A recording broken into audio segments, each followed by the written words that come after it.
Hello there, my name's Janine and I'm a Children's Occupational Therapy Assistant. Today I'm going to show you how to use caring cutlery or cutlery. The cutlery comes in two sizes. This is the smaller one, which is known as junior caring cutlery, and I'd say this is probably for children up to the age of about 7, depending on the size of the child. And then there's this one, which is known as adult caring cutlery.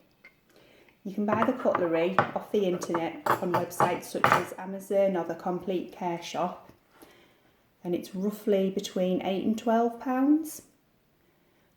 When you start using the cutlery, it's a good idea to start using it in with play activities. We often recommend using Play-Doh first, so encourage the child to roll the Play-Doh into like a Play-Doh sausage shape. If you don't have Play-Doh, you could also use something like Theraputty, or if you were going to use real food, if the child doesn't like the feeling of the Play-Doh or the putty, you could use something like a banana. So you'll need a plate, and if you have a piece of some non-slip matting, this is called Dyson.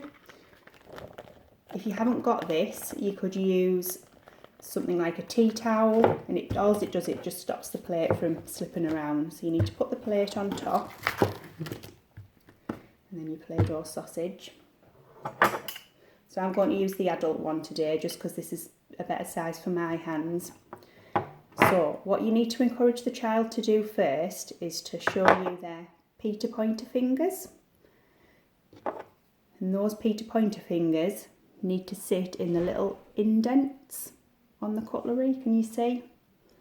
There it is on the other one, so they go in there like that.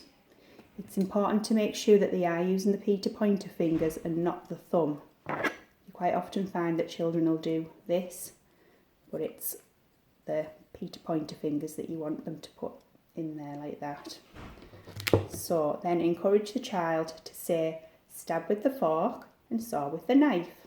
So stab with the fork and saw with the knife. There you go. Stab with the fork and saw with the knife.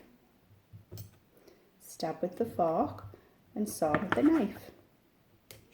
And so on. So once the child's mastered doing that, then you could get them to make the Play-Doh into other shapes. So you could get them to make other different food, like they could pretend to be fish fingers or whatever it is they like to eat, and get them to practice doing it like that next. Then once they've got the hang of that, then I would say start moving on to real foods, soft foods, ideally to start with, like fish fingers or sausages. Don't go trying to give them like a piece of steak because it's just going to knock the confidence. Hope that helped. Thank you. Goodbye.